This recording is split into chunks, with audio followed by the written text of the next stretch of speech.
Good evening, class. In your chemistry, we were studying the chapter 9 hydrogen, and in the previous class, we were studying the topic that is hardness of water. Okay, so as I have told you, there are two types of hardness of water. One is temporary. Generally, there exist two types of water. One is soft water, and another is hard water. ठीक है. So what is the basic difference between hard water and soft water? That is soft water with the combination with soap it gives leather. ठीक है. ये क्या देते हैं? जब भी आप इसमें साबुन से हाथ धोएंगे तो ये आपको लेदर देगा. ठीक है, जो आपको झाग बोलते हैं जिसमें हम लोग. Whereas hard water does not give the leather. यानी हार्ड वाटर से आपका साबुन जो है वो नहीं असर करेगा एंड आपका हाथ साफ नहीं होगा. So this is the basic difference between hard and water and soft water. So generally ऐसी क्या चीजें होती है हार्ड वाटर में जिसकी वजह से इसका पूरा केमिकल कॉम्पोजिशन या केमिकल रिएक्शंस कंप्लीटली चेंज हो जाता है, इसकी प्रॉपर्टी कंप्लीटली चेंज हो जाती है. सो बेसिकली इसके पास क्या होता है ना, कैल्शियम एंड मैग्नीशियम के आयंस होते हैं जिस वजह से ये क्या करता है, आप इसका जो नेचर है वो हार्ड हो जाता है. ठीक है. सो तो water is hard because of calcium and magnesium है. ठीक है. तो जनरली जो सोप होता है, जो सोप रहता है उसका जो जनरल फॉर्मूला रहता है, सो दैट इज C17H35COON. ठीक है, ये इसका जनरल फॉर्मूला होता है. यदि हम इसको स्ट्रक्चर वाइज पढ़े तो that formula is carbon chain बनती है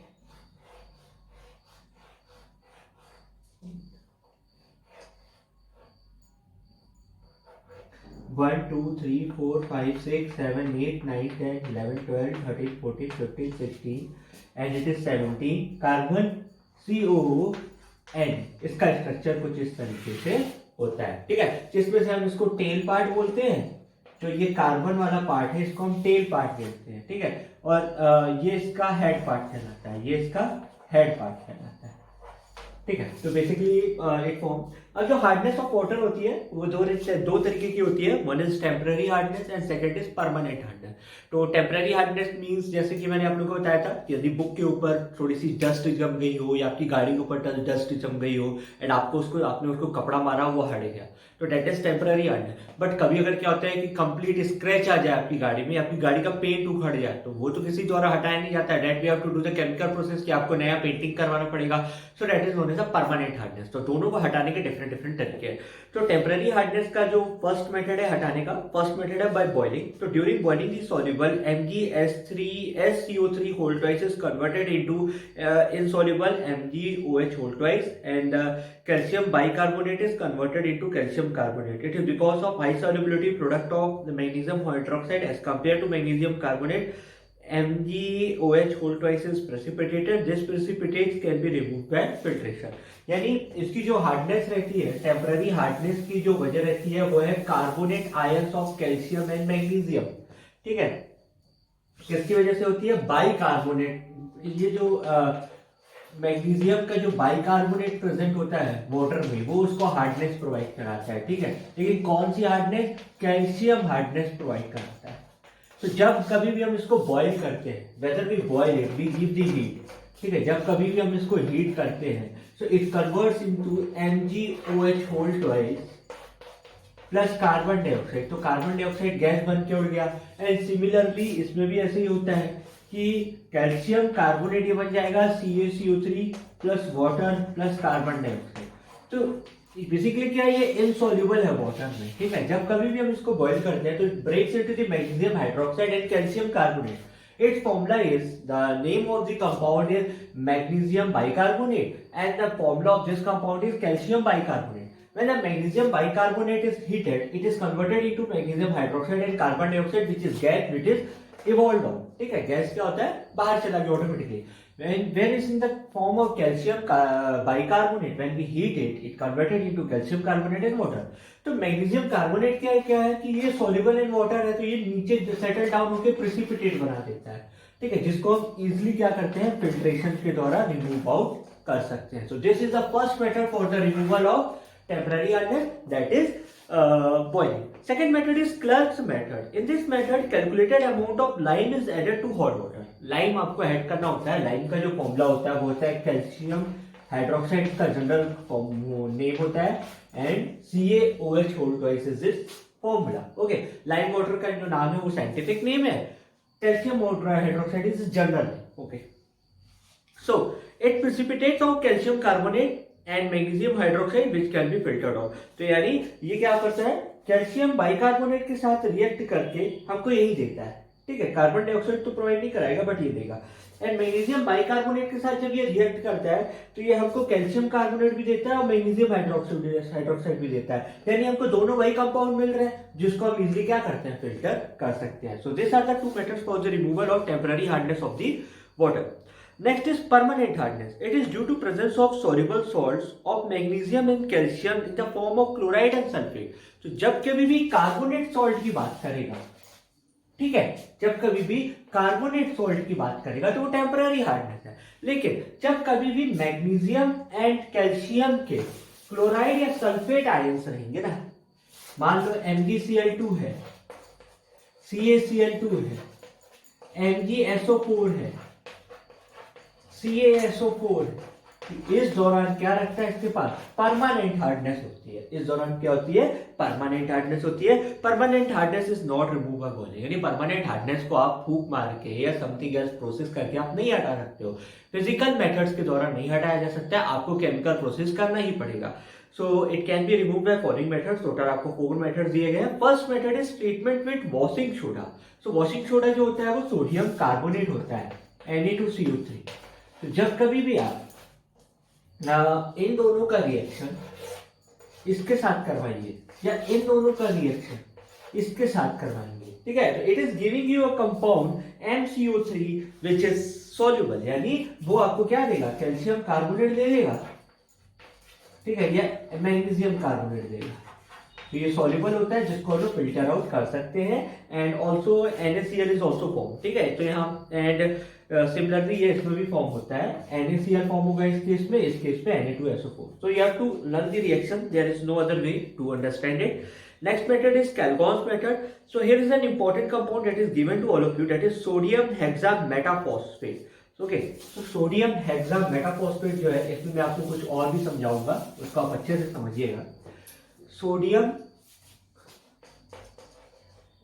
हेक्सा Na6P6O18, ठीक है, इसका नाम क्या है, सोडियम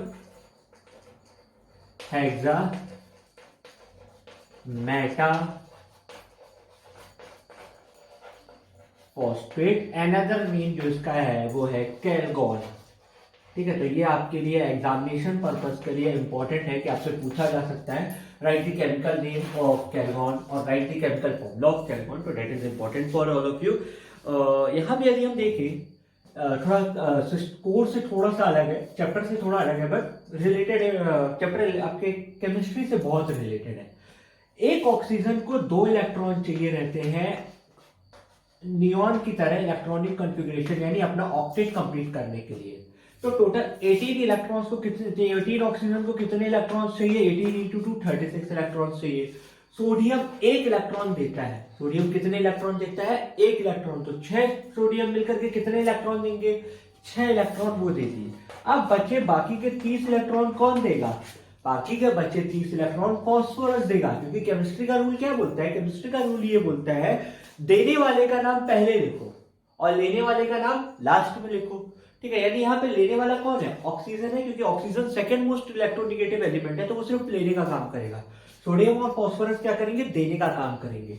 तो फॉस्फोरस कितने इलेक्ट्रॉन देंगे, टोटल कितने फॉस्फोरस है, 6 फॉस्फोरस है, तो 6 फॉस्फोरस में 1 फॉस्फोरस कितना देगा, इलेक्ट्रॉन देगा 30 डिवाइडेड बाय 6, 5 इलेक्ट्रॉन। यानी यहाँ पे फॉस्फोरस की ऑक्सीडेशन स्टेट क्या है, 5+, ऑक्सीजन की ऑक्सीडेशन स्टेट -2, सोडियम की ऑक्सीडेशन स्टेट +, ठीक है। तो आपको इसको ऐसे ही करना है।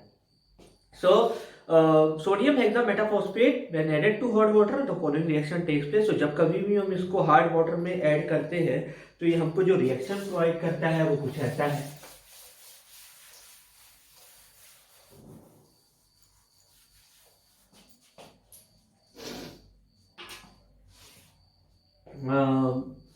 It breaks into the following compound, that is Na2 plus Na4 P6O18 2 minus, ठीक है। 2 माइनस इसके ऊपर इसलिए आ गया क्योंकि 2 इलेक्ट्रॉन कौन दे रहा था, सोडियम दे रहा था। अब सोडियम इसको इलेक्ट्रॉन देके निकल गया, तो 2 सोडियम अगर बाहर निकले हैं, ठीक है, कितने सोडियम बाहर निकले, 2 सोडियम, तो 2 सोडियम की जगह यहाँ पे 2 माइनस आ जाएगा क्योंकि 2 इलेक्ट्रॉन इन्होंने उससे ले लिया है। अब एक Mg जो मैग्नीशियम आयन है, मान लो MCl2 बनता है, ठीक है, MgCl2 है। अगर मैं इन दोनों को ब्रेक कराऊं तो ये ब्रेक होगा Mg2 प्लस 2Cl माइनस। इस 2Cl माइनस के साथ इस क्लोरीन का रिएक्शन होगा और Mg2 प्लस का रिएक्शन इसके साथ होगा क्योंकि मैग्नीशियम को 2 इलेक्ट्रॉन चाहिए, 2 इलेक्ट्रॉन इसके पास है, तो it forms a compound that is Na4। Okay, it against react, ये इसके साथ फिर जाकर रिएक्ट करेगा, so it will give you a compound that is Na2M P6O18 2 इसके ऊपर अभी भी 2 माइनस का चार्ज है, N प्लस 2Na प्लस, तो ये आयंस बना करके काम चलाते हैं। The complex anion keep the Mg2 plus and Ca2 plus ion in solution. यानी अब ये देखिए, यहाँ पे ये लाइटर मॉलिक्यूल था, अब ये इसके साथ रिएक्ट करके हैवियर मॉलिक्यूल बन करके क्या बन जाएगा, प्रेसिपिटेट बन जाएगा, which is easily to be separated out. तो इससे क्या हो जाएगा, हार्डनेस ऑफ वाटर भी रिमूव हो जाएगी। So Calgon's method is an important reaction for all of you. Next is ion exchange method. तो in this method is also called zeolite और permutit method. Hydrated sodium aluminium zincate is a zeolite. तो zeolite जो होता है ना, वो sodium aluminium zincate का formula होता है, सॉरी सोडियम एल्यूमिनियम सिलिकेट का, NaAlSiO4। इसका जो शेप होता है वो मधुमक्खी के छत्ते की तरह होता है। मधुमक्खी का जो छत्ता होता है ना, उसकी तरह इसका शेप होता है। इसके पास बहुत सारे पोर्स होते हैं। यदि आप देखें, मधुमक्खी के छत्ते में छोटे छोटे गैप्स रहते हैं, वही गैप्स इसके में भी ऑक्यूपाइड रहते हैं, ठीक है। और वो गैप्स को कौन ऑक्यूपाई करता है, वो गैप्स को, इसको हम लोग एक साथ नहीं लिख करके हम इसको NaZ भी लिखते हैं। यानी इतना बड़ा ये फॉर्मूला हमको याद नहीं करना पड़ता, हम सीधे इसको ऐसे भी लिख सकते हैं, ठीक है। So the process here saying for the sake of simplicity, sodium aluminum jincate is also written as NaZ.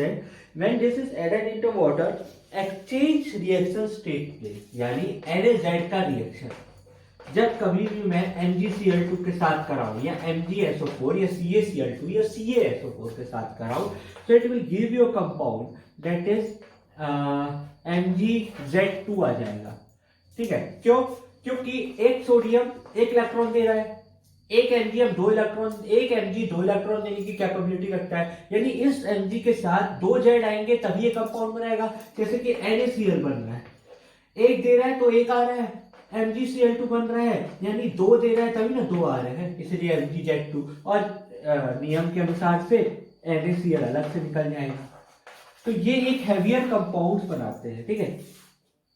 So permitite or zeolite is said to be exhausted when all sodium in it is used up. It is regenerated for further use by treating with an aqueous sodium chloride solution and फिर ये regenerate भी हो जाता है कि अगर मान लो कि NaCl को मैंने दोबारा ऐड कर दिया तो ये वापस रिवर्सिबल रिएक्शन होना शुरू हो जाता है। तो उस दौरान इसको हमें रिमूव करना बहुत जरूरी होता है। तो it is important for all of you. You must remember the name of the compound also. Fourth and the last method is synthesis resin method. So let us understand what is saying it here.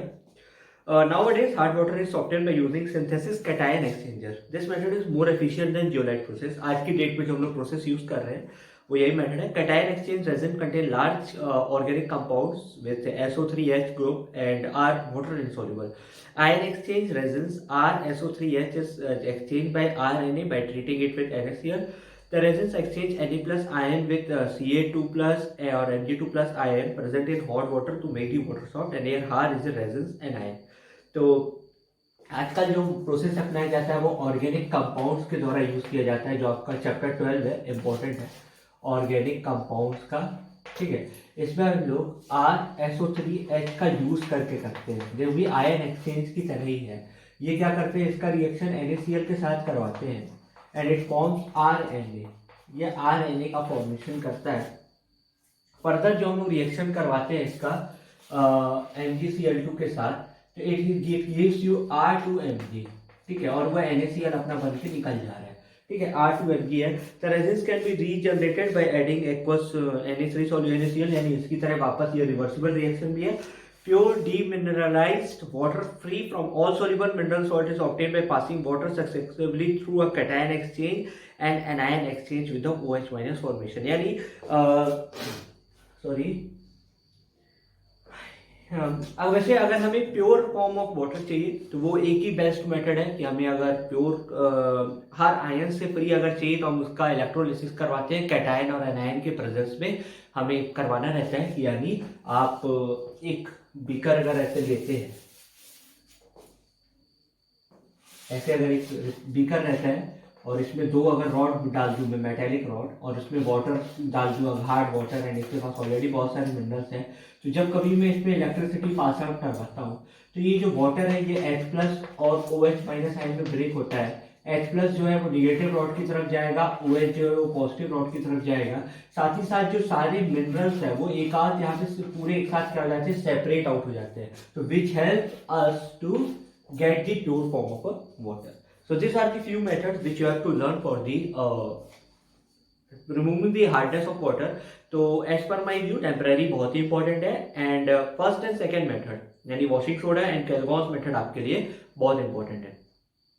So what is our next topic? इसमें जो भी दिया गया है remove करने का method है X minus and जे, जो आपको वो स्टडी करना है। नेक्स्ट इज हाइड्रोजन पर ऑक्साइड दैट इज H2O2। तो H2O2 जो है ना पूरा थ्योरेटिकली है, आपको उसमें सिर्फ रिएक्शन याद करने हैं एंड इसके यूजेस आपके लिए बहुत इंपॉर्टेंट है, तो यूजेस को भी आपको याद रखना होगा। H2O2 हाइड्रोजन पर ऑक्साइड, ठीक है। इसका प्रिपरेशन मेथड है, पहले हमें इसका प्रिपरेशन पढ़ना है।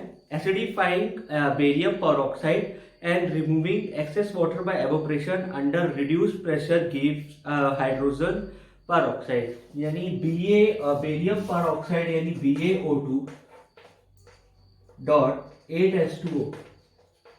इसका रिएक्शन जब हम H2SO4 के साथ करवाते हैं, ठीक है, तो it gives you barium sulphate plus H2O2 plus H2O। तो काफी थोड़ा डिफिकल्ट प्रोसेस है बट आपको रिएक्शन से याद रखने हैं। एंड सेकेंड मेथड है पर oxo disulphate obtained by electrolyte oxidation of acidified sulfate solutions at high current density on hydrolysis yields hydrogen peroxide। तो मेथड दिया गया है जिसको आप लोग याद कर सकते हैं। Industrially it is prepared by auto oxidation of two alkyl anthraquinols, directly नाम दिया हुआ है उसको। जब आप ऑक्सीजन के साथ रिएक्शन करवा रहे हो तो H2O2 मिलता है, एंड वो रिवर्सिबल भी है कि अगर आप हाइड्रोजन के साथ रिएक्शन कराओगे तो वापस आप वहीं पहुंच जाओगे। In case 1% H2O2 is formed, it is extracted by water and concentrated to 30% by distillation under reduced pressure. It can further concentrated 25% by careful distillation. तो इसकी फिजिकल प्रॉपर्टीज वगैरह दी गई है। In the pure state, H2O2 is almost colorless liquid. Its important physical properties are given in table 9.4. कुछ important दी गई है, melting point, boiling point, vapor density and density, liquid viscosity, dielectric constant and electrical conductivity, जो कि important नहीं है याद करना। H2O2 is miscible with water in all proportion and forms a hydrate H2O2.H2O. At a 30% solution of H2O2 is marketed as 100% volume hydrogen peroxide. It means that 1 milliliter of 30% H2O2 will give 100 ml of oxygen at HTP। यानी अगर आप 1 millilitre of 30% H2O2, मतलब ये बोलना चाहता है आपसे कि 1 लीटर, ठीक है। अब 1 लीटर का मिलीलीटर में कन्वर्ट करूं तो 10⁻³ लीटर के बराबर जाएगा, ठीक है। of 30% H2O2 solution, 1 milliliter of 30% H2O2। 30% H2O2 का मतलब होता है कि यदि 100 ml पानी है उसमें, तो उसमें 100 ml का यदि सॉल्यूशन है तो उसमें 70 ml आपका वाटर होगा एंड 30 ml आपका क्या होगा, H2O2 होगा।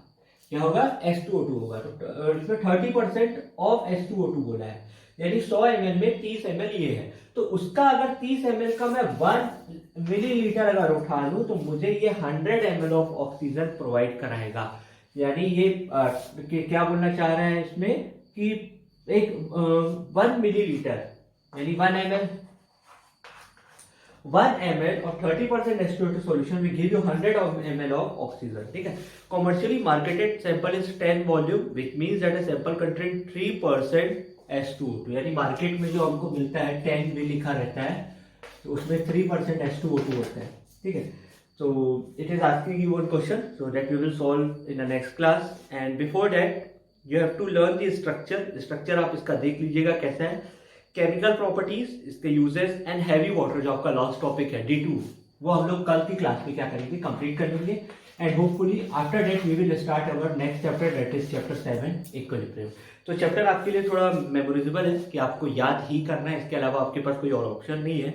सो try to understand and memorise the topic clearly and write the notes also, ठीक है. आपको नोट्स भी लिखने हैं. तो till then take care, and if you have any doubt you are free to ask.